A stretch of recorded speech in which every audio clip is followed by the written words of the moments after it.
Family, मी पूजा lifestyle working blog YouTube चॅनलमध्ये तुमचं पुन्हा एकदा खूप खूप स्वागत आहे तुमचं पुन्हा एकदा माझ्या रेसिपी ब्लॉगमध्ये।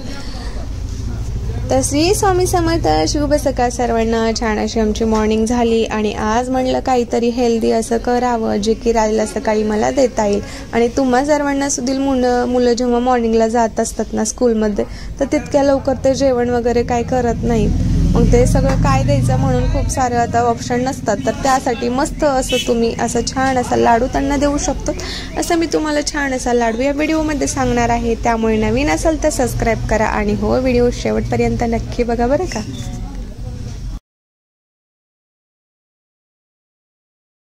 तर राजला मी नेहमी हेल्दी पदार्थ म्हणजेच हेल्दी फूड देतच असते आणि तुमच्यासोबत पण शेअर करावं म्हटलं ते, त्याच्यामुळे मी तुमच्यासाठी अशी रेसिपी व्हिडिओज घेऊन येत असते आणि डेली ब्लॉग तर आपले असतातच ना। तर इकडे मस्त असे आपण आज शेंगाचे लाडू करणार आहोत। तर त्यासोबत ड्रायफ्रूट खायचं म्हटलं तर मुलं खूपच सत्वत असतात आणि हातामध्ये दिलं आणि त्यांना ते नाव ड्रायफ्रूट आहे किंवा ड्रायफ्रूट आहे असं खा म्हणून सांगितलं तर ते खाणारच नाही आहेत। पर्सनली मी राजचं सुद्धा सांगते बरं का तुम्हाला। तर आता मी काय करायचं म्हणून एक आयडिया सुचवली आहे, ती आयडिया मी तुम्हाला व्हिडिओमधून सांगणार आहे। तर मस्त असे मी इकडे शेंगा वगैरे घेतल्या, जेवढ्याचं मला लाडू वगैरे करायचं होतं ना ते सगळं मी इथे घेतलेलं आहे। छान असं एकदम खमंग असं त्या शेंगाला मी भाजून घेतलेलं आहे। तर अगोदर मी हे उन्हामध्ये ठेवून घेतल्या बरं का शेंगा, आणि छान असं त्याला ऊन देऊन झाल्यानंतर त्याला स्वच्छ करून घेतलं मी, आणि त्यानंतर मस्त अशा मी कढईमध्ये भाजून घेतलेल्या आहेत। तर छान असे हे ना छान भाजून झालेले आहेत। तर हवं तर तुम्ही याच्यावरचे साल वगैरे काढू शकतो, म्हणजे हाताने चोळून ना सगळे साल वगैरे काढून घ्यायचे आहेत आणि सगळे साल काढून झालं त्याला पांढरं शुभ्र स्वच्छही करून घेऊ शकतो। पण कोणी कोणी म्हणतं की खूप पौष्टिक आणि चांगलं असतं शेंगावरचे म्हणजे वरचे जे आहेत ना ते, तर तुम्हाला ठेवायचं असेल तर ठेवू शकतो तुम्ही। मी दोन्ही गोष्टी सांगते, तर तुम्हाला नसेल ठेवायचं तर तुम्ही ते नाही ठेवलं तरी चालेल। तर शेंगा असं मी मस्त भाजून घेतलं आणि ते थंड होईपर्यंत मी इकडे गूळ वगैरे घेतलेला, गुळाचे मोठे मोठे जे खडे होते ना ते सगळे मला इथे फोडून घ्यायचे होते। तर मिक्सरचं भांडं खराब होतं म्हणून मी एक सोपी पद्धत निवडली। ते पद्धत काय आहे तुम्ही बघू शकतो। ते एक प्लास्टिकची पिशवी घेतली मी आणि त्यामध्ये एक मोठी दुसरी एक आणखीन घेतलेली कॅरी बॅग, म्हणजे जेणेकरून ते फाटू नये म्हणून। तर एक खालच्या साईडला एक कपडा वगैरे घेतला तरी चालेल आणि कपड्यावरती हे कॅरी बॅग आहे ना हे अशीच ठेवायची आणि आपलं खलबत्त्याचा दगड वगैरे जे काही असतं ना आपल्याकडे जे वेटेड आहे असं काहीतरी, त्याच्याने असतं सगळं ठेचून घ्यायचं आहे। जे काय आहेत ना ते खडे वगैरे बारीक होतील, म्हणजेच गूळ एकदम सॉफ्ट होईल, आपल्याला लाडू पण बनवता येतील, त्यामध्ये काही खडे वगैरे राहणार नाही आहेत। तर सॉफ्ट लाडू बनवायची एकदम सोपी पद्धत आहे।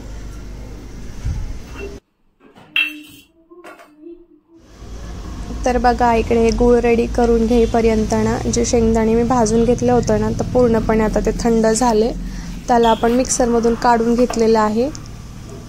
आणि मी म्हणलं की वरची साल जर तुम्हाला ठेवायचं असेल तर तुम्ही ठेवू शकतो किंवा नसेल ठेवायचं तर तुम्ही ठेवू शकतो। दोन्ही पद्धतीने एकदा लाडू करून बघा, तुम्हाला जे टेस्टी वाटेल ना पद्धत ते तुम्ही रेग्युलर फॉलो करू शकता। तर बघा जे काही ते शेंगाचं मी बारीक कूट करून घेतलेलं आहे ना तसंही तुम्ही घेऊ शकतो, किंवा अगोदर फक्त त्यामध्ये शेंगदाणे टाकून ना असं गूळ वगैरे त्याला लावून घेऊ शकतो, एकत्र मिक्स करून घेऊ शकतो आणि मग लाडू बनवू शकतो। तर अगोदर मी काय केलेलं आहे, सेपरेट शेंगा अगोदर मी सगळ्या काढून घेतल्या, त्यामध्ये जे गूळ आहे ना एकदम सॉफ्ट झालेला आहे बरं का। एकदम सोपी पद्धत आहे ही, एकतर मिक्सरचं भांडं पण खराब होत नाही, गूळ पण लवकर बारीक केला जातो, त्यामुळे मी हे तुम्हाला गूळ बारीक करायची सोपी पद्धत दाखवलेली आहे इथे। तर तुम्हाला मी म्हणलं आता की मुलांना ड्रायफ्रूट वगैरे आवडत नाही आहेत, पण त्यांना ड्रायफ्रूट कसे खाऊ घालायचे ते पण सोपी पद्धत सांगितली, ते तुम्हाला लक्षात आलंच असेल। इतक्या वेळ तर मी फक्त दाखवलं, पण आता मी सांगते बरं का। मी शेंगा वगैरे जेव्हा भाजून घेतल्या आणि ते मिक्सरच्या भांड्यामध्ये टाकून मिक्स करून घेत होती, म्हणजेच वाटून घेत होती ना, तेव्हा याच्यामध्ये मी काही काजू आणि बदाम एकत्र ॲड करून घेतले। राज कधी कधी ना आवडीनं काजू तर खातो, पण बदाम खायचं म्हणलं ना त्याच्या खूप जीवावर येतं। मी खूप साऱ्या पद्धतीने त्याला बदाम देण्याचा प्रयत्न केला, ते नाही खाल्लं आणि मलाही जास्त काही पद्धतीने म्हणजे ड्रायफ्रूट वगैरे असं नाही आवडत, पण मी पण राजसोबत आत्ता सवय लावते कुठे ड्रायफ्रूट खाण्याची. तर असं खायचं म्हटलं तर आपलं खरंच खूप जीवावर येतं आणि कधी खायचं म्हणून ठरवलं तरी ते खाऊ शकत नाही. दुसऱ्याच कामामध्ये काहीतरी राहून जातं असं तर आपलंच असतंच. किचनमध्ये गेलं तर आपल्याला किचनमधलं काम दिसतं आणि बाकीचे पण कामं. त्यामध्ये म्हणलं आता हे ड्रायफ्रूटमध्ये ना आपण लाडू वगैरे बनवून घेऊयात, म्हणजे शेंगाचे पण लाडू ड्रायफ्रूटचे पण होतील आणि काम करत करत आपल्याला हे खाता येईल आणि राजसाठी पण देता येईल. आणि सर्वात महत्त्वाचं तुमच्यासाठी पण एक रेसिपी छान अशी होऊन जाईल हेल्दी असं मुलांसाठी म्हणून म्हणलं. तर मी शेंगा वगैरे जेव्हा मी वाटून घेतली ना, तर इथे मी काय केलं, त्यामध्ये काही काजू आणि बदाम हे दोन्ही एकत्र त्या शेंगामध्ये मिक्स करून घेतलेलं आहे. तर आता इथे गूळ आणि ते शेंगा वगैरे हे सगळं मिक्स करून घेतलं भांड्यामध्ये आणि परत एकदा मी मिक्सरमध्ये हे फिरवून घेतलेलं आहे. आता गुळाचं प्रमाण आपल्याला किती आणि काय ठेवायचं हे तुम्हाला माहितीच आहे. तर कोणाला गुळ म्हणजे शुगर म्हणजे साखर हे जास्त हेल्थसाठी चांगली नाही आहे, पण गुळ हे हेल्थसाठी खूप चांगलं आहे बरं का. ते लहानाच्या असू देत किंवा मग मोठ्याच्या असू देत, गुळ जितका खाल्ला जाईल तितका हेल्थसाठी चांगलाच आहे. मग म्हणलं आपण लाडू जर बनवतोय तर प्रमाण जास्त ठेवल्यापेक्षा कमीच ठेवा, म्हणजे हे गोडाचं प्रमाण पण कमी राहील आणि लाडू पण जास्त वळले जातील इतपतच आपल्याला गुळ त्यामध्ये ॲड करायचा आहे. तर मी थोडं थोडं गुळ आणि हे कूट वगैरे घेऊन एकत्र मिक्स करत गेली. जसं मी हाताने ना असं लाडू वळवून पाहत होती.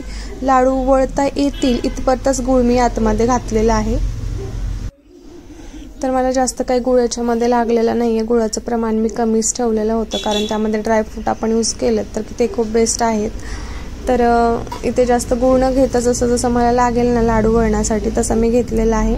सगळं माझं इकडे वाटण तयार झालेलं आहे आणि ताटामध्ये घेऊन बघू शकतो फायनली आपले लाडू कसे रेडी झालेले आहेत, म्हणजे किती छान असे झालेले आहेत. कोणीच म्हणणार नाही मुलं की ज्यांना ड्रायफ्रूट आवडत नाही ना की ह्याच्यामध्ये ड्रायफ्रूट आहे मम्मा देऊ नकोस, असं राज तर म्हणणारच नाही आहे, कारण त्याला माहितीच नाही आहे मी यामध्ये ड्रायफ्रूट वगैरे यूज केलेले आहेत म्हणून. तर एकदम छान शेंगा गुळाचे आणि ड्रायफ्रूटचे लाडू तुम्ही याला म्हणू शकतो बरं का. तर असे आमचे लाडू झालेले आहेत. तुमचे लाडू कसे होतात ते कमेंटमध्ये नक्की सांगा आणि अशा पद्धतीने तुम्ही सुद्धा लाडू नक्की करून बघा. तर फॅमिली, मुलांच्या हेल्थसोबत आपली पण हेल्थची काळजी घेणं खूप महत्त्वाचे आहे. तर अशा पद्धतीने तुम्ही सुद्धा काळजी घ्या तुमची.